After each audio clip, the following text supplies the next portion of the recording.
Assalamualaikum warahmatullahi wabarakatuh. Waalaikumsalam warahmatullahi wabarakatuh. Yang terhormat Kepala Sekolah SD Negeri 21 Pontianak Barat Bu Ernita Simanukal SPD. Yang terhormat rekan-rekan guru dan staf SD Negeri 21 Pontianak Barat yang saya hormati. Alhamdulillah kita panjatkan puji dan syukur kehadirat Allah Subhanahu wa taala. Karena berkat rahmat dan hidayahnya kita bisa berkumpul dalam ruangan ini dalam kegiatan diseminasi modul 1.4 budaya positif. Kemudian tidak lupa salawat serta salam kita curahkan kepada junjungan kita Nabi Muhammad SAW yang telah mengantarkan kita dari zaman jahiliyah menuju terang benderang.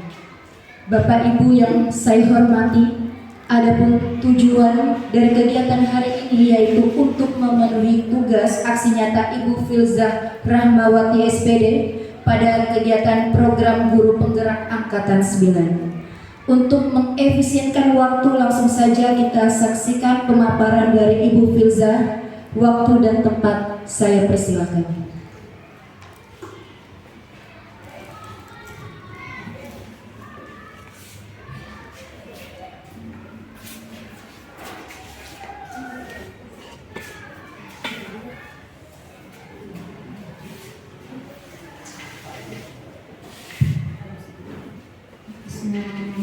Assalamualaikum warahmatullahi wabarakatuh. Selamat siang dan salam sejahtera untuk kita semua. Selamat siang. Alhamdulillahirabbil alamin, kita panjatkan puji dan syukur kehadirat Allah Subhanahu wa taala karena berkat rahmat dan hidayahnya kita bisa berkumpul di ruangan ini dalam agenda kegiatan diseminasi modul 1.4 budaya positif pendidikan guru penggerak angkatan 9. Dan saya ucapkan banyak terima kasih kepada rekan-rekan guru, Bapak Ibu guru yang sudah bersedia untuk mengikuti acara diseminasi hari ini. Di sini saya hanya sekedar sharing dan saya mungkin minta masukan atau pendapat dari Bapak Ibu sekalian. Baik, langsung saja. Adapun agendanya yang pertama yaitu pembukaan yang tadi sudah dibuka oleh Ibu Ayu. Kemudian ada penyampaian tujuan, kemudian penyampaian materi budaya positif, dan umpan balik, tanya jawab, refleksi, dan penutup. Adapun tujuan diseminasi hari ini diharapkan kita dapat mengimplementasikan budaya positif di sekolah agar terjadi perubahan positif dalam proses peningkatan pengembangan mutu dan pencapaian visi sekolah. Nah, oke.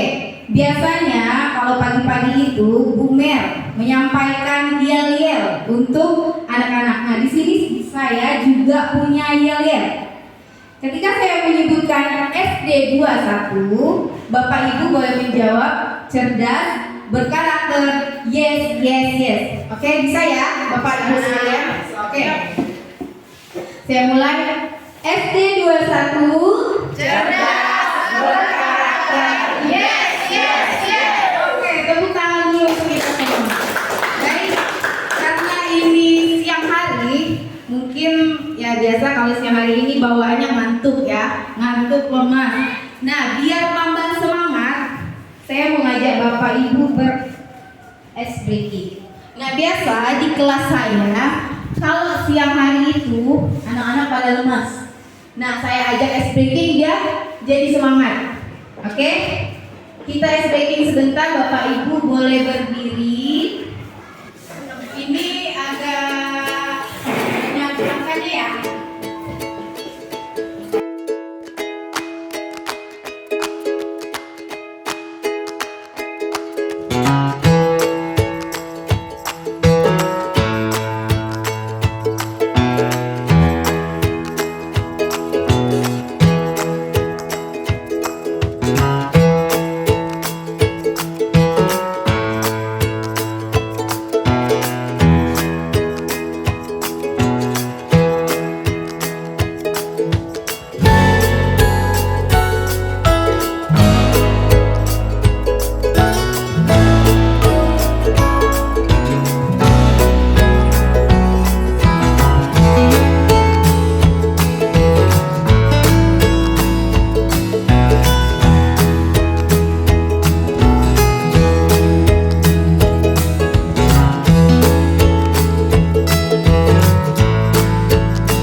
materi kita. Oke, silakan tarik nafas dulu Bu. Saya juga sama ngos-ngosan. Oke. Nah, sebelum kita melanjutkan ke materi, di sini saya ada membuat 3 pertanyaan otomatik. Apakah Bapak atau Ibu setuju apabila yang pertama, pemberian hukuman dapat mendisiplinkan peserta didik? Setuju atau tidak? Bapak Ibu, pemberian hukuman dapat mendisiplinkan peserta didik. Setuju? Kenapa setuju? Saya berikan alasan? Boleh ya, silakan Ibu. Terima kasih. Jadi saya mengatakan setuju atas sebuah pertanyaan tadi bahwa tetapi ada yang perlu digarisbawahi bahwa hukuman itu harus bersifat positif ya.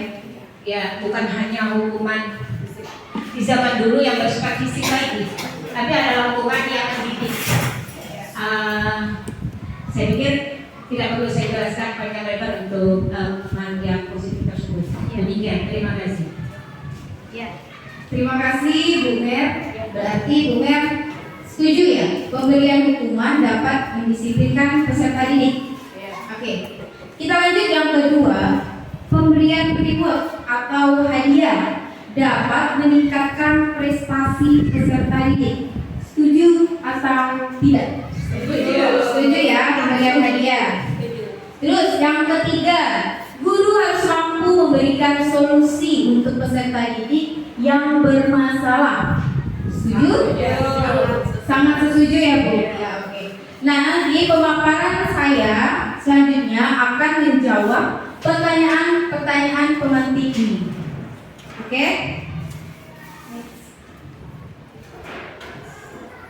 Nah, sekarang kita masuk kepada budaya positif. Bapak Ibu pernah dengar kata budaya positif? Pernah dengar Ibu? Pernah ya? Oke. Di sini budaya positif di sekolah sangatlah penting untuk mengembangkan peserta didik yang memiliki karakter kuat dan berakhlak sesuai profil pelajar Pancasila, seperti yang dicetuskan sebagai pedoman untuk pendidik di Indonesia.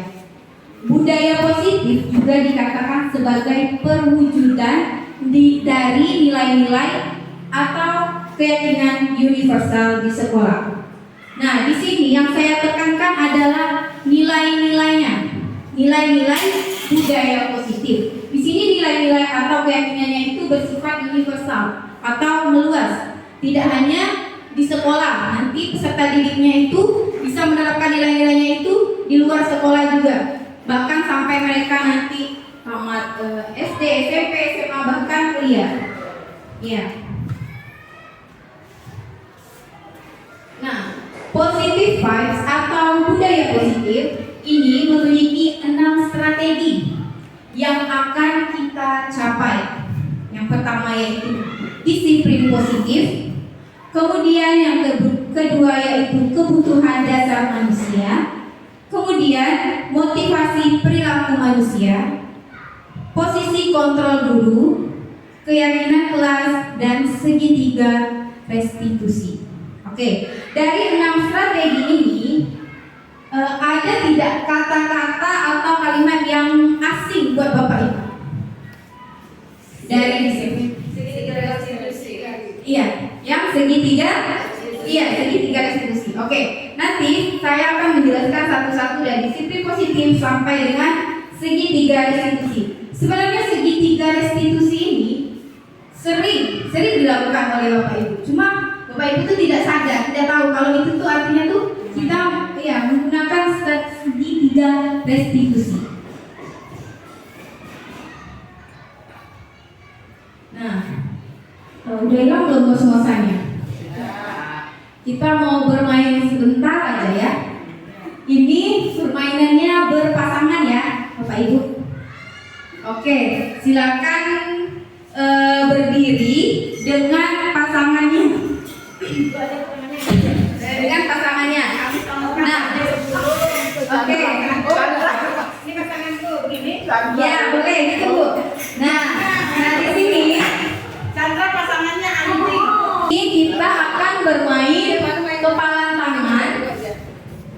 Anda dan teman Anda akan melakukan kegiatan cobalah buka. Oke.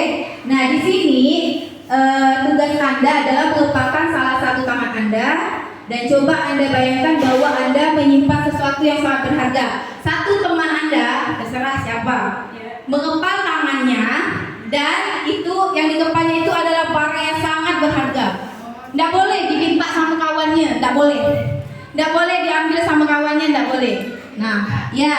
Nah, terus Anda perlu menjaga benda tersebut sekuat tenaga Anda karena begitu pentingnya untuk kehidupan Anda. Nah, tugas yang rekan Anda adalah, nah yang satunya mencoba membuka kepalan tangannya. Misalnya Bu Intan mengepal tangan, Bu Ija mencoba membuka. Dipujuk lah Bu Intan tuh, misalnya Bu Intan, nanti saya traktir es krim, buka lah Bu Intan tangannya kayak gitu ya. Dipujuk kawannya. Kira-kira kawan ini bakalan buka enggak kepalan tangannya? Karena ini barang berharga sekali. Sampai orang pun enggak boleh megangnya. Seperti itu ya. Oke? Nah, sekarang silakan dicoba. Silakan. Oh, yang pujuk. Dipujuk ya, boleh dipujuk lah Ibu. Siapa tahu kan? Boleh nanti saya traktir es krim. Dan yang punya barang berharga ini tetap bersikeras ya. Tidak mau membuka. Oke, gimana? Bisa dibuka? Oke, apakah bisa dibuka ya? Sampai di ujung dikasih uang nih. Sampai di ujung dikasih uang. Apakah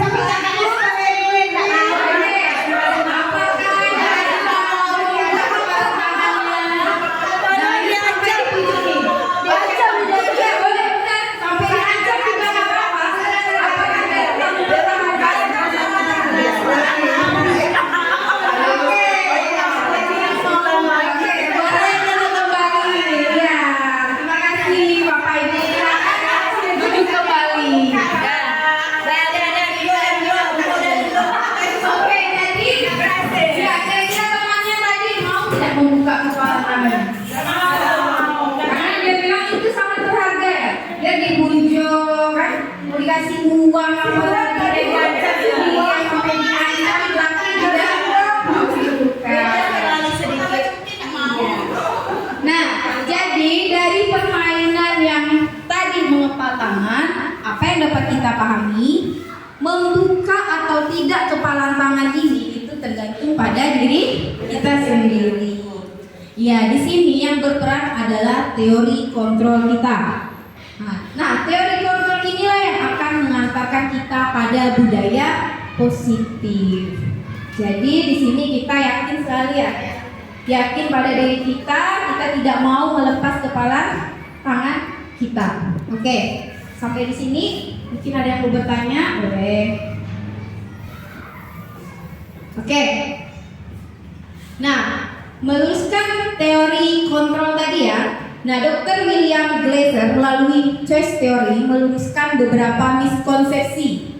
Jadi si Dr. William ini memiliki 3 teori kontrol. Nah, yang pertama kata si William ini, guru mengontrol murid.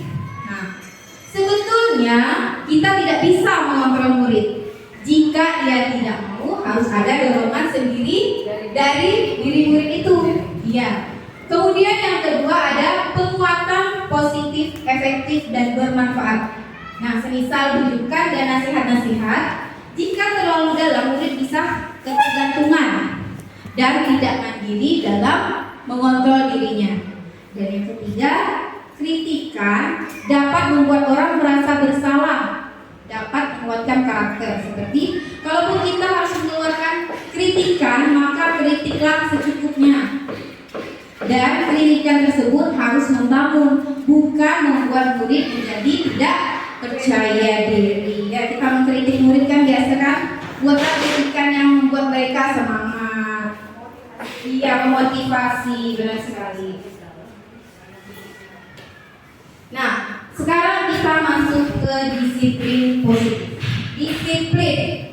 Disiplin itu berasal dari kata disiplina yang berarti belajar. Nah, jika bapak-bapak ibu-ibu mendengar kata disiplin, menurut bapak ibu disiplin itu apa sih? Disiplin Sesuai aturan. ya, sesuai aturan ya, tata tertib ya, sesuatu yang harus dipatuhi ya. Oke, ya. Banyak orang yang memaknai disiplin sebagai sesuatu yang dilakukan seseorang pada orang lain untuk mendapatkan kepatuhan dan memiliki kecenderungan ketidaknyamanan serta sering dihubungkan dengan tata tertib yang berkaitan dengan sanksi dan hukuman bagi yang melanggarnya. Nah, di sini tujuan disiplin itu untuk menumbuhkan kesadaran serta memberdayakan peserta didik tanpa penghargaan, ancaman, atau hukuman. Nah, coba ingat tadi pertanyaan pemantik pertama saya, apakah hukuman, masih ingat nggak Bapak Ibu? Dapat mendisiplinkan siswa. Nah, kira-kira terjawab tidak? Ternyata tujuan disiplin ini kita tidak tanpa penghargaan, tanpa ancaman ataupun hukuman. Nah, berarti jadi yang pertama tadi kira-kira salah atau enggak? Berarti iya. Jadi kita itu mendisiplinkan peserta didik itu tidak harus dengan cara hukuman atau penghargaan, apalagi ancaman. Oke.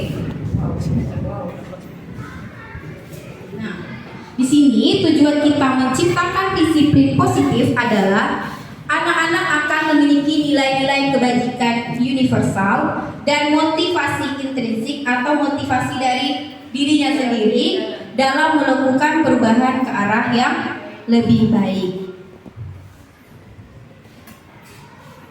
Nah, tadi nilai-nilai kebajikan yang sudah saya katakan itu nilai-nilai kebajikan universal yang mengacu kepada profil pelajar Pancasila.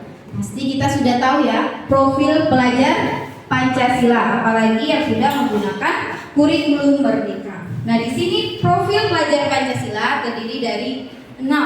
Pertama, beriman, bertakwa kepada Tuhan Yang Maha Esa dan berakhlak mulia. Kemudian bernalar kritis, bergotong royong, berkebinekaan global, mandiri, dan kreatif. Nah, nilai-nilai inilah yang kita harapkan ada pada peserta didik kita.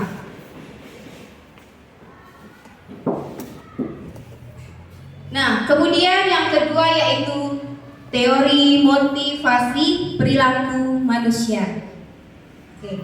Nah, motivasi manusia itu ada dari eksternal maupun dari internal. Eksternal dari luar, internal dari dalam diri kita sendiri. Yang pertama, untuk menghindari ketidaknyamanan atau hukuman. Apa yang akan terjadi apabila saya tidak melakukannya? Nah, misalnya apa yang akan terjadi jika saya tidak mengerjakan PR? Nah, itu kan karena motivasi internal. Nanti saya dimarah oleh guru, seperti itu. Nanti saya dihukum oleh guru. Kemudian yang kedua, untuk mendapatkan imbalan dari orang lain atau institusi, misalnya apa yang akan saya dapatkan apabila saya melakukannya? Apa yang akan saya dapatkan jika saya membantu, misalnya membantu ibu ini untuk mengambil buku? Apa yang akan saya dapatkan? Berarti itu kan karena motivasi dari luar, bukan dari dirinya sendiri. Nah, kemudian yang ketiga, motivasi internal. Nah, di sini untuk menghargai diri sendiri. Saya akan menjadi orang yang seperti apa bila saya melakukan. Misalnya, saya akan menjadi pintar jika saya rajin belajar. Itu kan karena motivasi diri dia mau jadi pintar, makanya dia belajar seperti itu. Jadi teori motivasi perilaku manusia itu ada dari eksternal dan dari internal. Nah, di sini di disiplin positif tujuan kita yaitu menimbulkan motivasi internal terhadap peserta didik kita. Oke, sampai sini mungkin ada yang ingin bertanya atau apa, dipersilakan. Oke, tadi kita kembali lagi ke hukuman dan konsekuensi. Konsekuensi, pernah dengar pasti ya hukuman, konsekuensinya apa, ininya apa gitu ya. Nah, di sini hukuman konsekuensi. Mana yang lebih efektif? Hukuman adalah tentang mengendalikan seorang anak, merubah pola pikir anak tentang dirinya sendiri. Dengan memberikan hukuman, membuat anak akan merasa bersalah, ataupun sebaliknya, anak akan merasa bahwa orang tuanya tidak sayang dengannya. Kemudian kalau konsekuensi fokus pada mengajarkan anak bagaimana bertingkah laku lebih baik untuk kedepannya. Dengan memberikan konsekuensi pada anak, mereka bisa membedakan mana tindakan yang lebih baik dan buruk. Nah, jadi mana yang lebih efektif antara hukuman dan konsekuensi menurut Bapak Ibu? Ya, antara hukuman dan konsekuensi. Hukuman itu lebih membuat anak menjadi seperti apa tuh? Bersalah, merasa dia tidak dikasih sayang. Nah, kalau konsekuensi ini kita memberikan mereka solusi. Konsekuensinya apa yang bisa dilakukan? Misalnya seperti itu. Misalnya anak itu tidak mengerjakan PR, konsekuensinya apa? Mungkin kita hukum dia kan? Pulang saja, mungkin kita kasih konsekuensi. Mungkin nanti jam istirahat kamu mengerjakan PR-nya ya, tidak usah istirahat, mungkin seperti itu. Itu kan bisa dikatakan konsekuensi bernilai positif, ya, benar sekali. Nah, di sini saya sudah membedakan antara hukuman dan konsekuensi. Hukuman sesuatu yang menyakitkan, sedangkan konsekuensi sesuatu yang harus terjadi. Kemudian hukuman itu paksaan, kalau konsekuensi itu ada stimulusnya, ada tanggapan. Kalau hukuman konsep diri yang buruk, konsekuensi konsep diri yang baik. Dan ibu bapak ibu boleh membacanya di depan. Kemudian kalau hukuman itu marah, rasa bersalah, dipermalukan, pasti ya, merasa tak dihargai. Kalau konsekuensi kehilangan hak, juga tidak nyaman, tapi hanya dalam sementara. Time out. Kalau hukuman itu berlangsung, kan sampai diingat sampai kapanpun. Kalau konsekuensi ini tidak. Nah, untuk merefleksi tadi apa yang saya jelaskan, kira-kira menurut Bapak Ibu, tindakan guru mencatat 100 kali di dalam buku kalimat "saya tidak akan terlambat lagi karena terlambat ke sekolah", menurut Bapak Ibu itu hukuman atau konsekuensi? Hukuman ya. Oke, karena dia ditugaskan untuk menulis. Itu kan berarti fisik dia ya, disuruh menulis, pasti capek itu sampai 100 kali. Kemudian lari mengelilingi lapangan basket 2 kali karena terlambat hadir di sekolah. Hukuman atau konsekuensi? Hukuman ya. Oke. Murid diminta untuk push up 15 kali karena tidak menggunakan masker ke sekolah. Hukuman juga. Itu hukuman atau konsekuensi? Hukuman ya. Oke. Menggantikan kertas tugas teman yang dicoret-coret. Hukuman atau konsekuensi ya? Iya, konsekuensi. Kemudian membersihkan tumpahan air di meja tulis karena tersenggol pada saat belajar. Oke, konsekuensi. Kemudian murid disuruh untuk tidak mengenakan sepatu seharian di sekolah karena tidak mengenakan sepatu hitam. Itu hukuman atau konsekuensi? Oke. Dan yang terakhir, lari mengelilingi lapangan basket 2 kali karena terlambat 10 menit untuk pelajaran PJOK. Konsekuensi. Oh, yang dijawab langsung sama guru, PJOK. Katanya yang terakhir itu adalah konsekuensi. Coba kita cek jawabannya ya. Iya, ternyata jawabannya benar semua. Ya, mencatat 100 kali hukuman. Ya, karena dia fisiknya kan disuruh mencatat itu kan capek, mencatat sampai 100 kali. Terus mengelilingi lapangan basket lagi karena terlambat hadir. Kemudian diminta push up, menggantikan kertas tugas teman. Nah, itu cuma konsekuensi. Kemudian membersihkan tumpahan air di meja tulis, itu konsekuensi. Nah, disuruh untuk tidak mengenakan sepatu seharian hanya karena dia pakai sepatu tidak hitam. Jadi dia disuruh lepas sepatunya. Kan kasihan, satu harian dia tidak memakai sepatu. Jadi itu adalah hukuman. Nah, yang kemudian ini lari mengelilingi lapangan basket 2 kali karena terlambat 10 menit, tapi di pelajaran PJOK. Nah, itu adalah konsekuensi. Mungkin kalau di pelajaran di kelas bisa jadi hukuman ya, karena disuruh berlari mengelilingi lapangan basket. Nah, tadi ada 6 tahapan ya dalam budaya positif. Salah satunya restitusi tadi ya yang masih. Apa sih itu restitusi? Kata Bapak itu belum pernah dengar, padahal sering loh kita melakukannya sehari-hari. Restitusi. Restitusi adalah proses menciptakan kondisi bagi murid untuk memperbaiki kesalahan mereka, sehingga mereka bisa kembali pada kelompok mereka dengan karakter yang lebih kuat. Restitusi juga merupakan proses kolaboratif yang mengajarkan murid untuk mencari solusi untuk masalah mereka dan membantu murid berpikir tentang orang seperti apa yang mereka ingin menjadi, maksudnya tujuannya, dan bagaimana mereka harus memperlakukan orang lain menurut Gasen 2004. Jadi di sini intinya restitusi ini bertujuan untuk membantu peserta didik menuju kepada disiplin positif dan memulihkan dirinya dari berbuat salah sehingga mereka tahu bagaimana memperlakukan orang lain. Intinya restitusi ini adalah cara bagaimana kita mengatasi masalah atau kasus yang ada pada peserta didik kita. Nah, ada 3 tahapan restitusi. Yang pertama yaitu menstabilkan identitas, kemudian validasi tindakan yang salah, dan yang ketiga menanyakan keyakinan.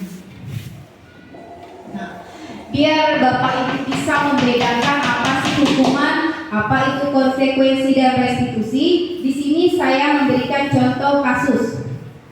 Ada siswa yang sering tidak mengerjakan tugas rumah atau PR.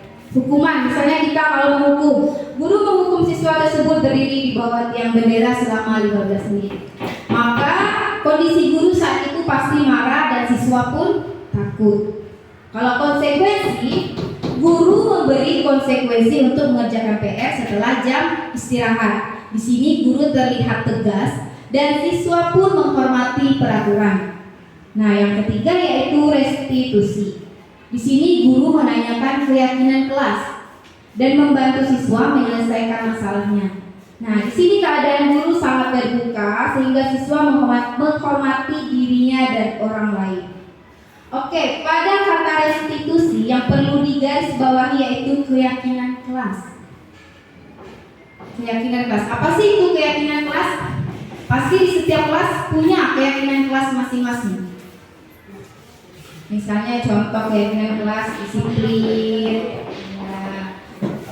kayak seperti kesepakatan kelas. Nah, keyakinan kelas itu seperti kesepakatan kelas. Nah, tadi mengapa sih tidak peraturan saja? Mengapa harus keyakinan kelas? Apa tidak peraturan kelas? Siswa tidak mematuhi peraturan, gitu kan? Tapi di situ katanya restitusi itu siswa tidak mematuhi keyakinan kelas. Nah, kenapa? Di sini saya memberi contoh yang pertama, mengapa kita memiliki peraturan harus menggunakan helm bila mengendarai kendaraan roda 2. Nah, kalau Bapak Ibu pergi ke sekolah, pergi ke pasar, pasti naik motor, pasti menggunakan helm kan? Mengapa Bapak Ibu menggunakan helm? Yang pertama, untuk melindungi diri dari misalnya panas kan. Terus yang kedua, hal negatifnya kita melindungi kepala kita bisa terjadi sesuatu yang tidak diinginkan. Berarti kita menggunakan helm itu peraturan atau keyakinan diri kita? Iya, keyakinan kan? Karena kita takut tadi itu diri kita misalnya terjadi hal-hal yang tidak diinginkan. Nah, yang kedua, mengapa kita memiliki peraturan 3M? Yang memakai masker, mencuci tangan, dan menjaga jarak. Waktu COVID-19 kemarin kita kan dianjurkan ya dari pemerintah untuk memakai masker. Supaya apa? Supaya tidak tertular COVID-19. Nah, pada saat itu ada juga yang tidak menggunakan masker, tapi kita tetap kan menggunakan masker karena kita apa? kita takut kita tertular COVID-19. Jadi itu adalah suatu keyakinan diri kita, bukan peraturan. Nah, yang terakhir, ketika mengikuti pelatihan kita tidak mau datang terlambat. Itu aturannya. Tapi biasa ada juga kan yang datang terlambat. Tapi kita tidak mau nih terlambat, karena kita tidak mau ketinggalan materi yang akan disampaikan.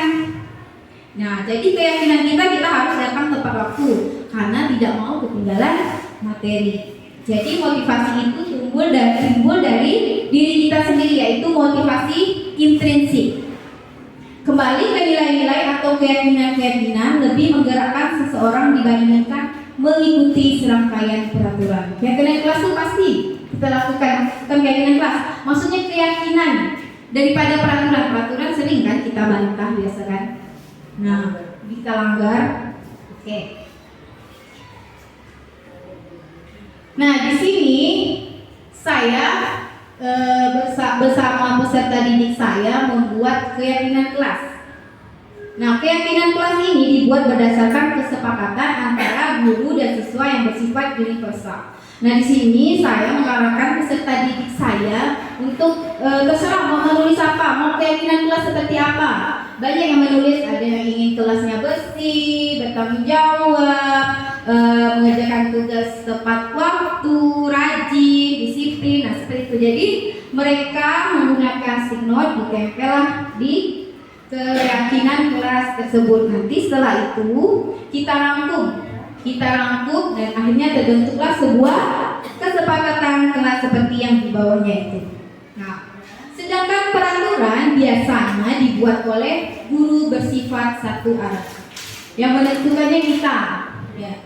Jadi itulah dia peraturan dan keyakinan kelas.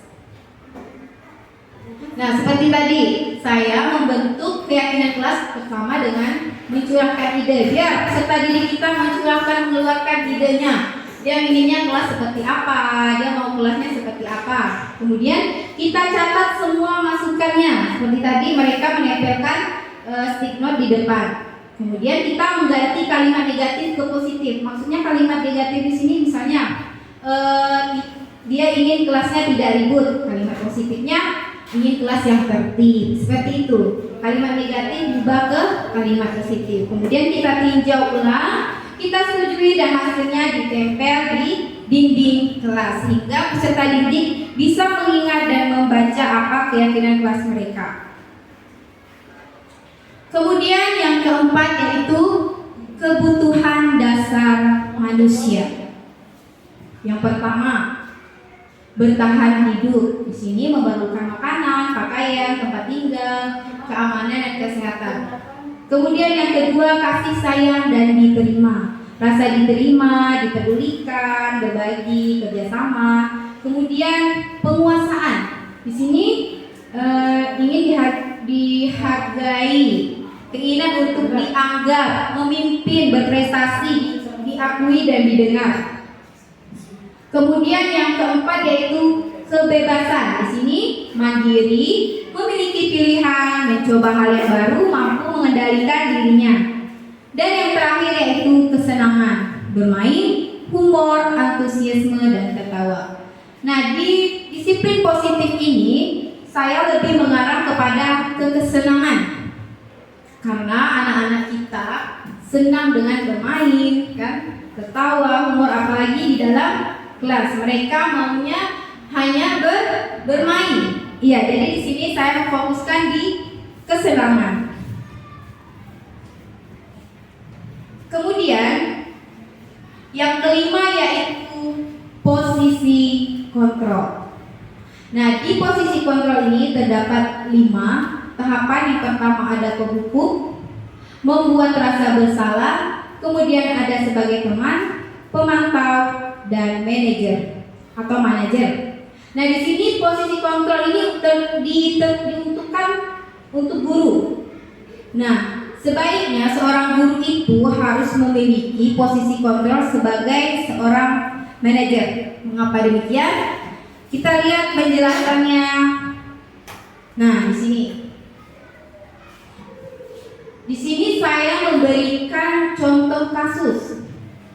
siswa tidak menggunakan atribut lengkap ketika upacara seni. Sering ya, gitu ya. Nah, jika posisi kita di sini sebagai penghukum, maka yang kita katakan pasti patuhi aturan sekolah, lalu berdiri di depan, di bawah tiang bendera. Nah, jika posisi kita sebagai pemantau, maka kita bisa mengatakan kamu sudah melanggar apa peraturan dan konsekuensinya.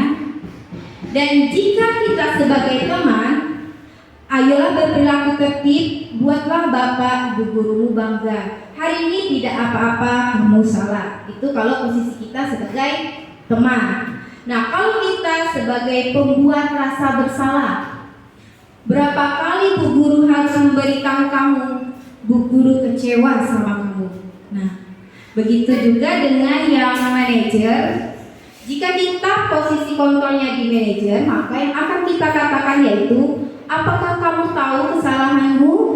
Kira-kira bagaimana kamu memperbaiki kesalahanmu ini? Oke.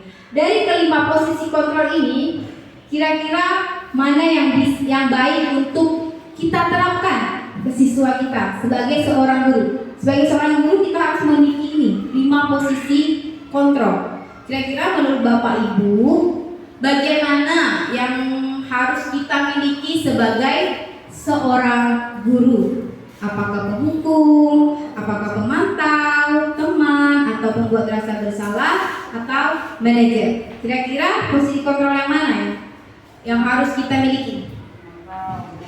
Iya, boleh pemantau, teman, ya. Iya, benar sekali. Iya, penghukum. Oke, kalau 5 kali tidak membawa atribut lengkap. Iya, berarti Bapak mau di posisi penghukum ya Pak ya. Oke. Nah, sebagai seorang guru, kalau bisa kita berada di posisi manajer, teman, dan pemantau. Kalau kita di posisi manajer, pasti kita udah bisa menjadi teman, juga bisa menjadi pemantau. Udah masuk semuanya kalau kita menjadi manajer. Iya. Kalau pembuat rasa bersalah, nah ini kasihan peserta didiknya. Pembuat rasa bersalah kita membuat peserta didik merasa seolah-olah dia bersalah. Oke. Di sini segitiga restitusi. Yang tadi ya. Ada 3: menstabilkan identitas, validasi kebutuhan, dan menanyakan keyakinan. Nah, di sini menstabilkan identitas itu seperti setiap orang pasti pernah melakukan kesalahan. Kamu bukan satu-satunya yang pernah melakukan ini. Nah, di sini misalnya si peserta didik itu melakukan kesalahan, terus kita panggillah dia, kita bilang kepada dia, setiap orang pasti pernah melakukan kesalahan. Kamu bukan satu-satunya yang pernah melakukan ini. Kemudian kita validasi kebutuhannya. Kamu tentu punya alasan kan mengapa kamu melakukan ini. Misalnya mengapa kamu terlambat, pasti ada alasannya. Perlu kita tanyakan seperti itu. Adakah cara yang lebih efektif untuk mendapatkan apa yang kamu butuhkan? Di sini kita menanyakan kepada dia, apakah ada cara supaya kamu tidak terlambat ke sekolah, seperti itu. Kemudian menanyakan keyakinan. Nah, disinilah nilai-nilai apa yang telah kita sepakati di kelas. Kita tanya, nah kamu sudah melanggar keyakinan kelas yang mana kalau terlambat datang sekolah? Oke. Nah, di sini saya akan melihatkan atau memberi contoh sebuah kasus. Di sini ada kasus anak yang suka datang terlambat. Bagaimana seorang guru mengatasi masalah tersebut dengan menggunakan segitiga restitusi.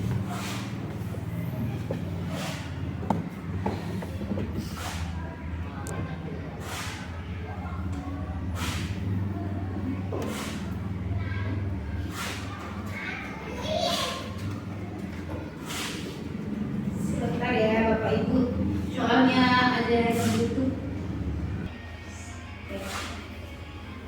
Nah, di sini saya mengambil ini tugas salah satu tugas demonstrasi kontekstual. Di sini saya disuruh untuk membuat video video tentang suatu kasus. Nah, di sini saya ambil kasus anak yang suka datang terlambat ke sekolah. Bagaimana cara kita menangani anak tersebut dengan cara segitiga restitusi?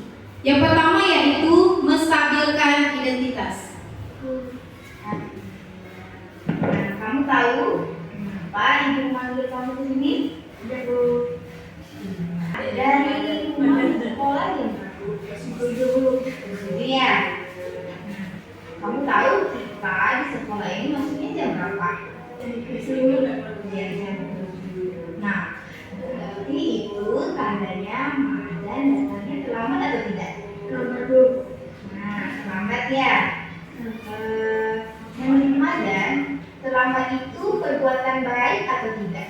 Tidak, benar sekali. Nah, oke, tidak apa-apa Madan. Wajar, semua orang pasti. Oke, yang pertama tadi itu menstabilkan identitas. Nah, kita tanya dulu apa kabarnya, kan? Kita ngomong dulu baik-baik. Mengapa Madan bisa datang terlambat? Nah, kemudian yang kedua yaitu validasi tindakan yang salah. Apa saja yang harus kita lakukan? Kesalahan. Ibu juga pernah terlambat datang ke sekolah, sama seperti Madan. Sekarang coba Madan cerita, kenapa Madan bisa datang terlambat ke sekolah? Saya bermain PS, tidak apa-apa, semua anak pasti juga ingin bermain ya. Tetapi kalau dalam bermain itu kita harus juga menggunakan waktu. Jangan bermain berlebihan sampai larut malam, sampai tidurnya tengah malam. Jadi pergi ke sekolahnya terlambat. Nah, dulu di awal-awal pembelajaran, dan dengan teman-teman kelas pernah membuat satu keyakinan atau untuk tahap yang kedua tadi kita tanya dia kan, mengapa Madan melakukan kesalahan tersebut? Mengapa Madan bisa terlambat? Ternyata dia suka bermain PS sampai larut malam sehingga dia datang terlambat. Nah, kita bilang pada dia, semua anak juga pasti senang bermain. Kan kita yakinkan dia dong nih.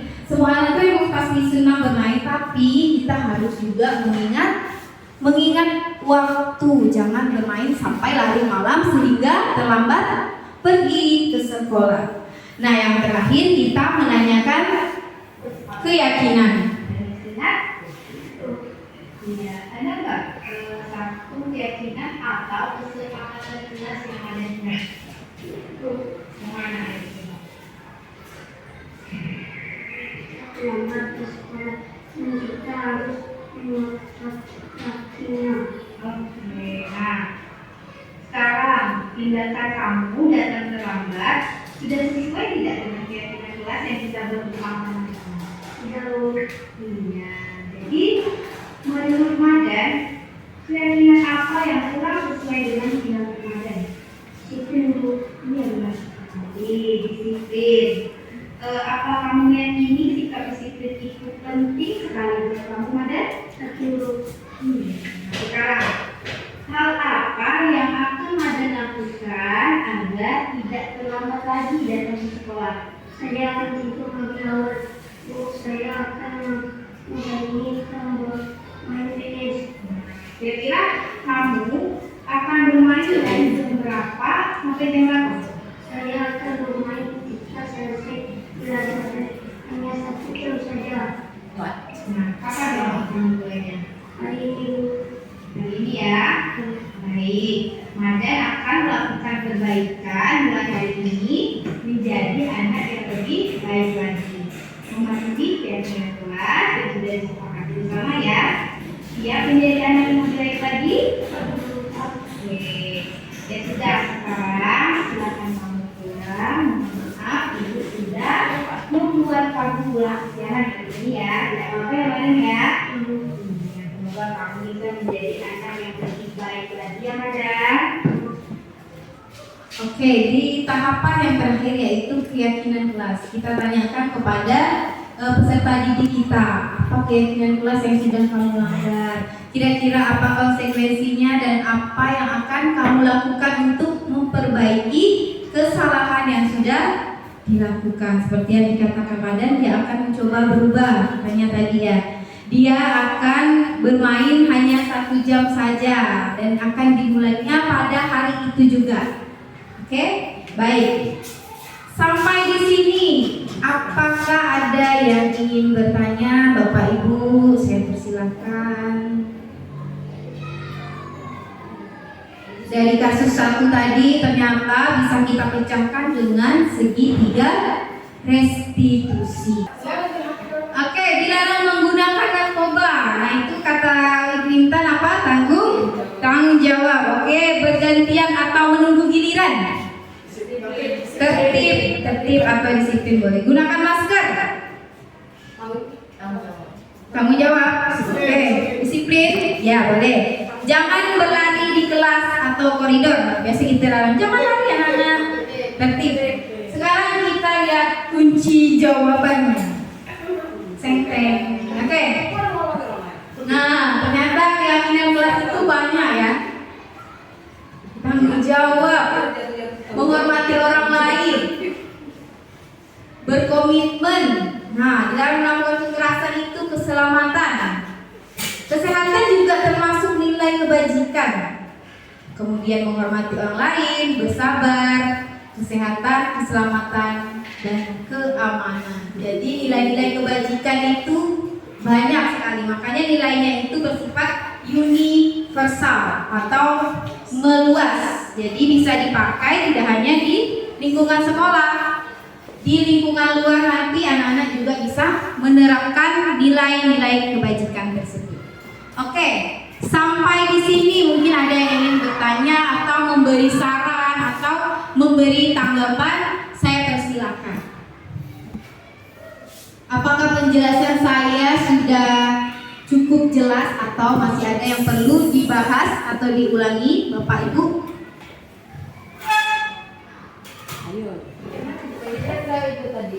Saya tuh tadi kan baru tadi masalah sama yang segitiga restitusi. Segitiga restitusi. Kan kata Bu Evi itu tuh kita udah biasa aja tuh Menerapkannya sehari-hari. Iya. Cuma kadang itu tadi pas diskusi sama Bu Liza itu kayaknya itu apa bisa langsung kita terapkan ke semua siswa kita gitu. Kayaknya ada kita ini udah kita pakai segitiga restitusi ini ya. Gitu. Nah, tapi masih aja dia begitu lagi mengurangi kesalahan sama. Kita harus bagaimana? Oke, ya, terima kasih Ibu ditanya. Di sini pasti ya kita memiliki peserta didik yang jika dikasih tahu, diberitahu, nggak umpan ya, sampai kasus memecahkan kasusnya sampai menggunakan segitiga restitusi, dia tetap aja melakukan kesalahan yang sama, ya. Nah, jadi di sini apa yang harus kita lakukan? Nah, disinilah orang tua sangat berperan penting. Nah, jadi di sini kita bisa memanggil orang tuanya. Itu adalah salah satu jalannya agar mungkin kasus misalnya permasalahan anaknya sering datang terlambat atau anaknya sering tidak mengerjakan PR. Nah, kita harus tahu juga mungkin dia punya masalah di luar yang kita tidak tahu. Tapi saya yakin insya Allah dengan menerapkan segitiga restitusi tadi, kita akan mencoba bertanya sama peserta didik kita. Pasti nanti lama-kelamaan dia akan menjawab apa permasalahan mereka sebenarnya. Apa sih dia sering terlambat? Tapi memang jika memang tidak bisa ya salah satu jalannya kita juga harus panggil orang tua atau wali muridnya, karena kan memang kita tidak tahu apa yang terjadi di lingkungan keluarga peserta didik kita. Oke, bagaimana Ibu Intan? Oke, terima kasih. Apa ada yang ingin bertanya lagi? Boleh juga sih. Oh, boleh. Silakan Ibu. Bukan bertanya sih. Oke, boleh. Harus pakai mic Jadi yang pertama tadi kan disiplin positif ya. Nah, disiplin positif itu kan tentunya diawali dari keyakinan ya. Keyakinan yang dibuat. Kalau dibuat di sebuah kelas berarti itu keyakinan kelas gitu ya. Nah, bisa jadi itu jadi keyakinan sebuah sekolah gitu ya. Bisa Nah, keyakinan kelas atau keyakinan sekolah. apa yang saya pikirkan pada tingkatan yang lebih tinggi ini sangat bagus kalau mereka itu sampai pada tingkat keyakinan gitu untuk menertibkan diri dari dirinya sendiri ya. Sebagaimana seperti kita misalkan tingkat keyakinan kita pada Allah Subhanahu Wa Taala bahwa kita puasa dalam keadaan puasa di mana-mana sebenarnya kita bisa curang aja kan, minum makan di mana sampai ke rumah kita ngakuknya puasa kan. Tapi karena tingkat keyakinan kita sangat tinggi itu sehingga kita tidak melakukan itu. Nah, kalaulah tingkat keyakinan ini bisa ya pelan-pelan kita terapkan, sungguh sangat bagus. Kita mendapatkan disiplin yang benar-benar timbul dari diri mereka, tingkat keyakinan mereka. Bagus, cukup bagus. Itu saja. Oke, baik. Terima kasih Bu Mariam. Tanggapan Bu Mariam sangat benar sekali. Ya, jadi keyakinan itu bisa timbul memang dari diri kita. Apalagi kalau kita bisa membuat peserta didik kita itu yakin. Nah, seperti yang dikatakan Ibu Mariam tadi, jika kita puasa, kita bisa saja curang ya. Diam-diam kita makan, minum, tapi kita karena kita yakin tadi ya, kita takut dosa, jadi kita puasalah sampai full. Oke, nah jadi keyakinan diri inilah yang perlu kita tingkatkan, kita terapkan kepada peserta didik kita. Oke, sampai di sini masih ada yang ingin mungkin bertanya atau sekedar memberi tanggapan? Oke, jika tidak ada, saya ucapkan banyak-banyak terima kasih kepada Bapak, Ibu guru yang sudah bersedia hadir pada kegiatan diseminasi ini, walaupun hanya sekedar sharing tentang budaya positif yang sudah saya dapatkan pada pembelajaran di Guru Penggerak Angkatan 9. Baik, terima kasih banyak. Saya akhiri. Wassalamualaikum warahmatullahi wabarakatuh. Ya, demikianlah pemaparan dari Bu Filzah Rahmawati berkaitan diseminasi tentang budaya positif. Dan ada beberapa poin yang dapat saya simpulkan bahwa disiplin itu merupakan sikap yang ditanamkan dengan kesadaran tanpa adanya rasa ancaman maupun hukuman dari pihak luar. Kemudian untuk menanamkan disiplin, guru tentunya harus paham betul perbedaan dari hukuman, konsekuensi, segitiga restitusi, dan penerapannya di dalam kelas. Oke, saya akhiri kegiatan diseminasi kita pada siang hari ini. Semoga nantinya ilmu yang diberikan pada siang hari ini dapat kita terapkan di kelas kita masing-masing. Akhir kata, wabillahi taufiq wal hidayah. Wassalamualaikum warahmatullahi wabarakatuh.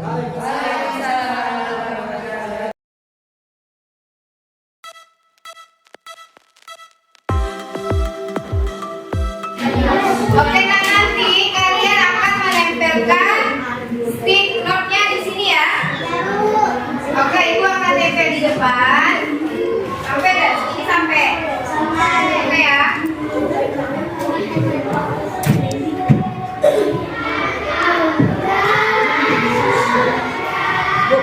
Itu di depan ya. Oke, matikan. Oke, bagikan stikernya.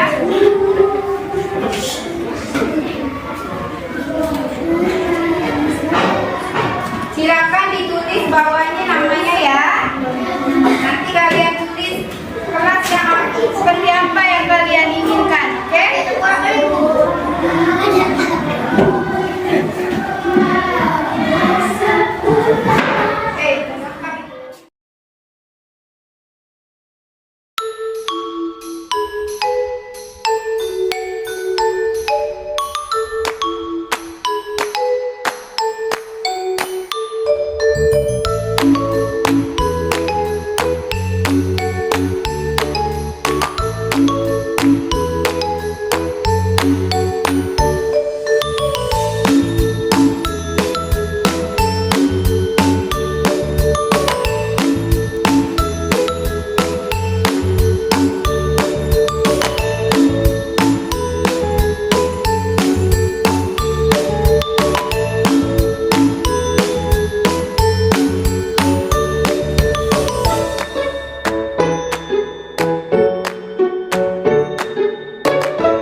ya seperti apa. Sekarang kita akan membuat kesepakatan.